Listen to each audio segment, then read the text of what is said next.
Night shifts at the hospital are unnervingly quiet. I'm Emma, a registered nurse in Ohio. It's 3:04 a.m. on a Tuesday, and I'm leaning against the nurse's station, watching monitors pulse with green lights. The hallways are dimly lit, hospital policy to help patients sleep. Only exit signs and a few ceiling bulbs provide light, casting long shadows. Everything smells like antiseptic and floor wax. I walk toward room 814 to check on one of the patients. She's recovering from a stroke. Sweet lady, never complains. I slip into a room quietly. The ventilator hisses gently. I check her vitals, all normal, and adjust her blanket. The monitor emits a single, sharp chirp, and I freeze.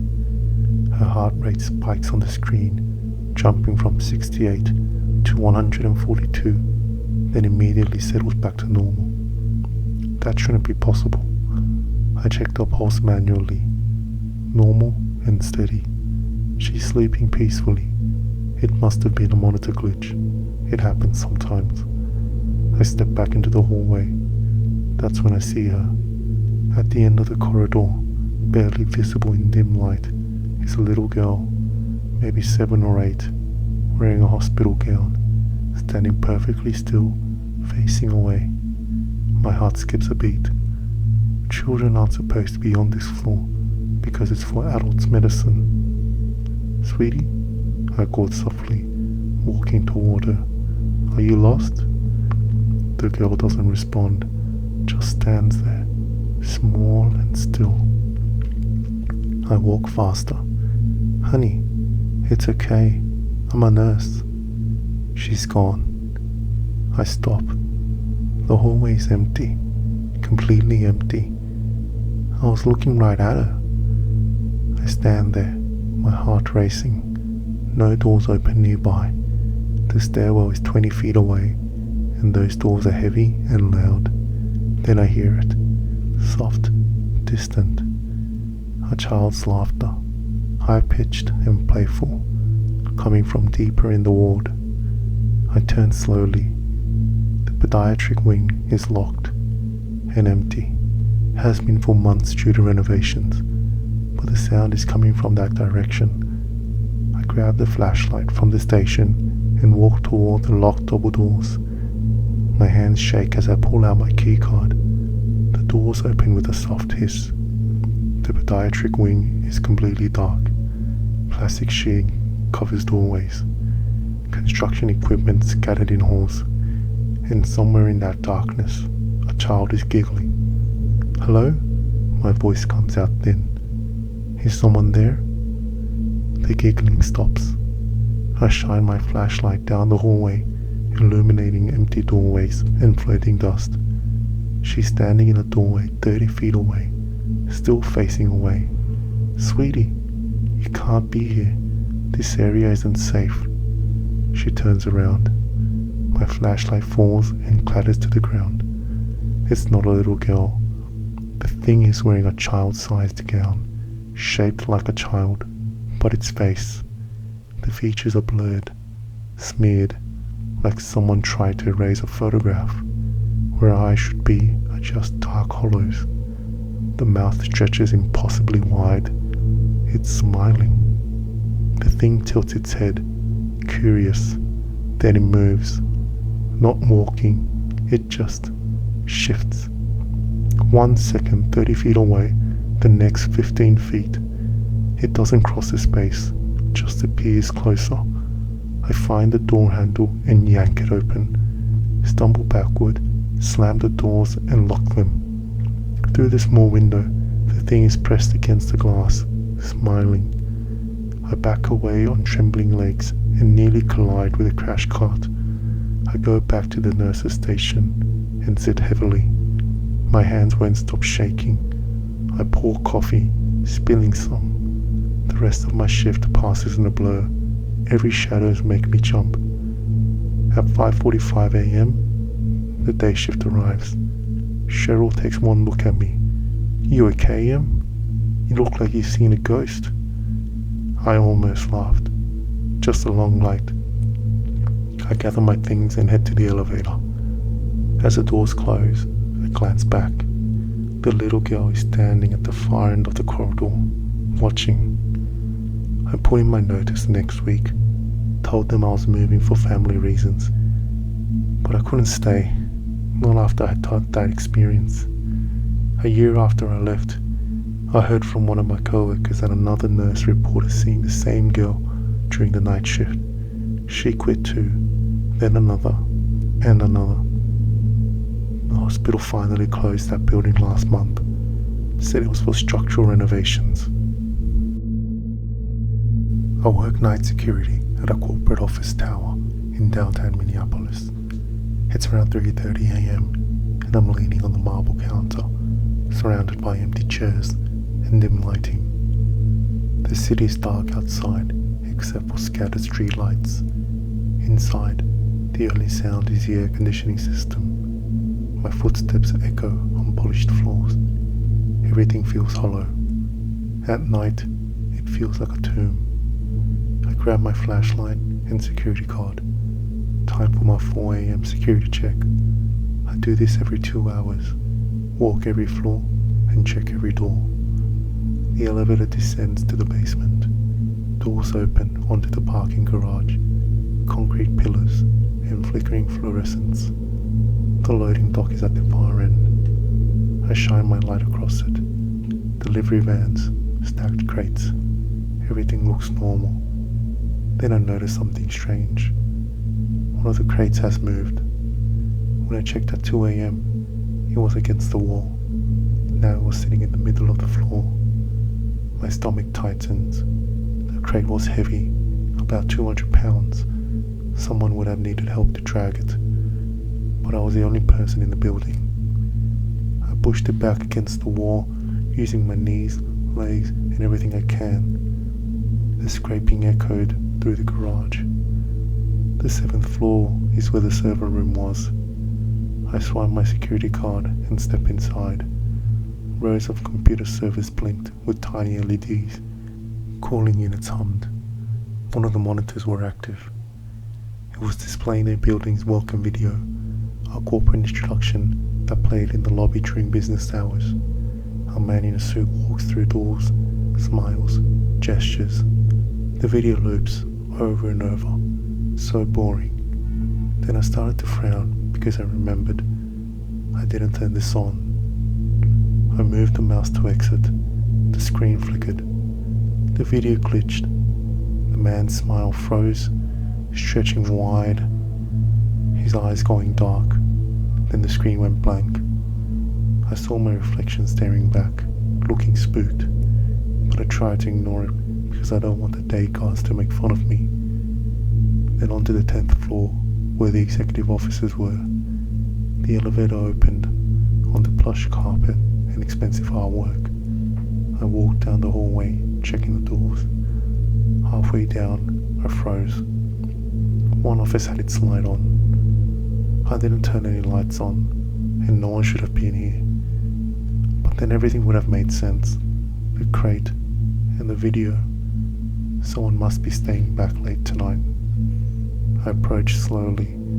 Through the glass, I saw a desk, computer, leather chairs, but no person. The screen was on, glowing pale blue, so I unlocked the door and asked, "Hello, security?" There was no answer. The computer showed the login screen, but as I watched, it flickered. The welcome video turned on by itself again. The same man, the same smile.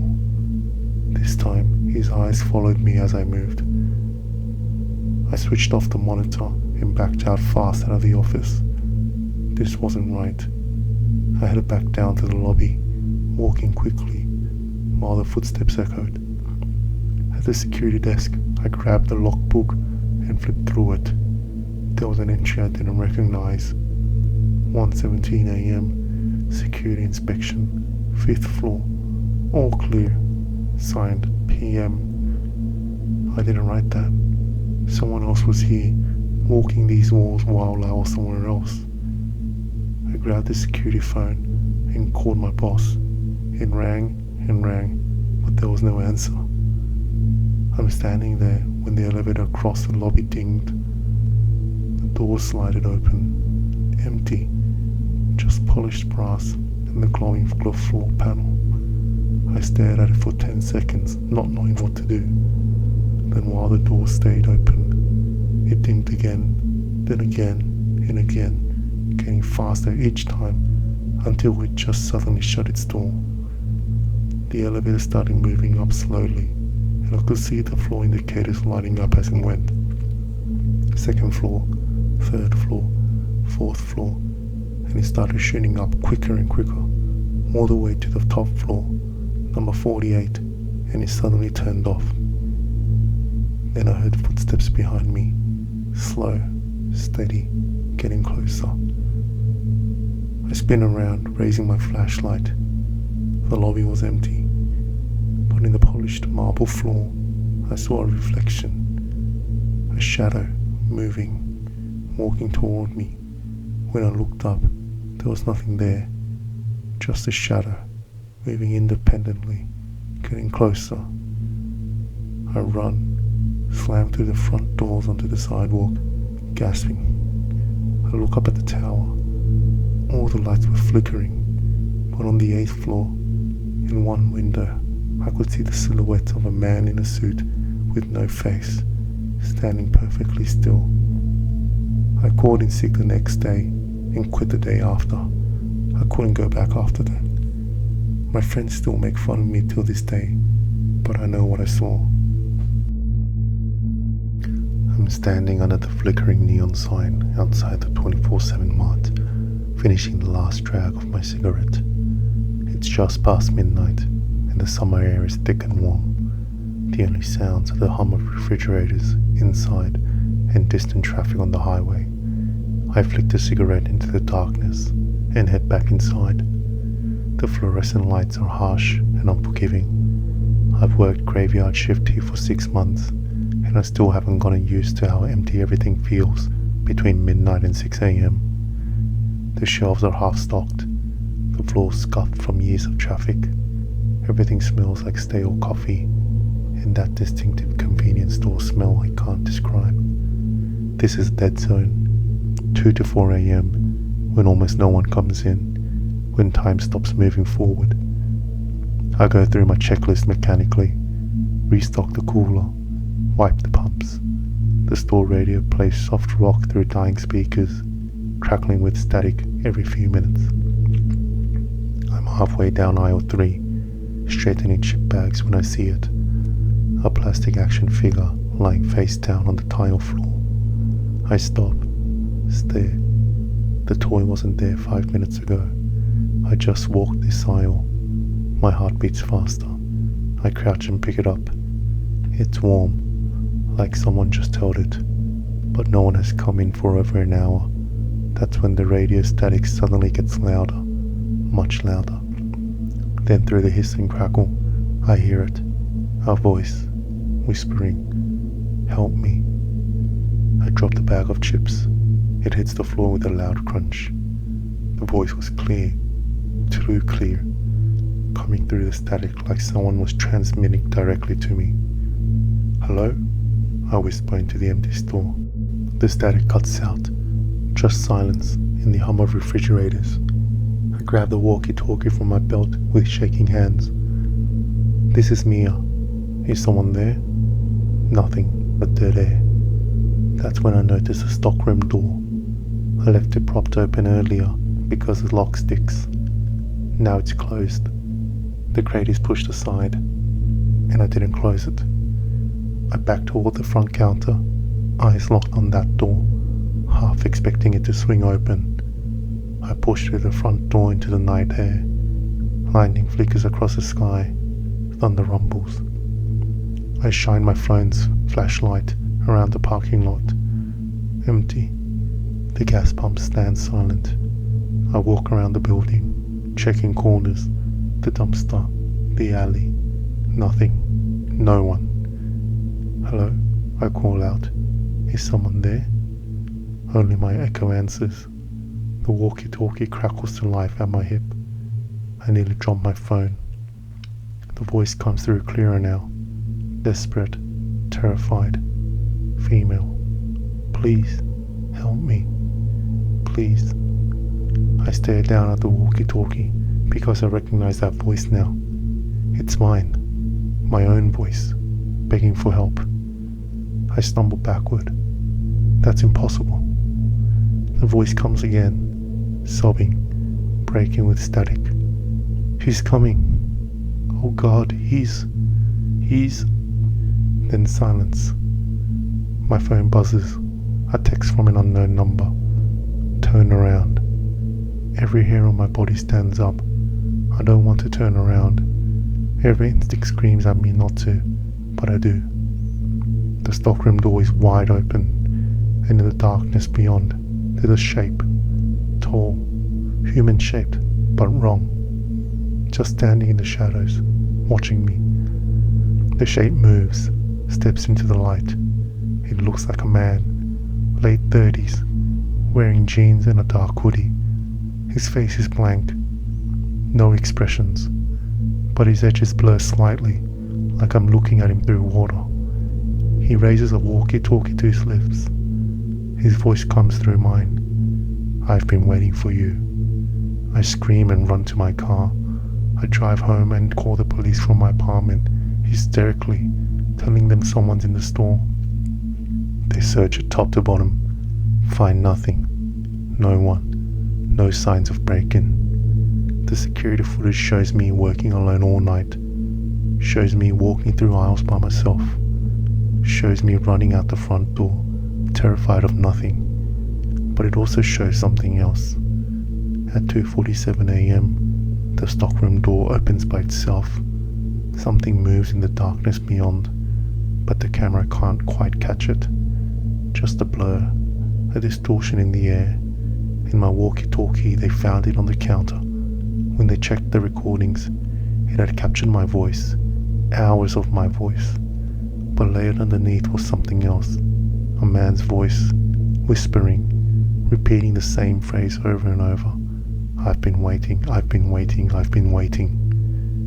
I quit that night. The store closed 6 months later.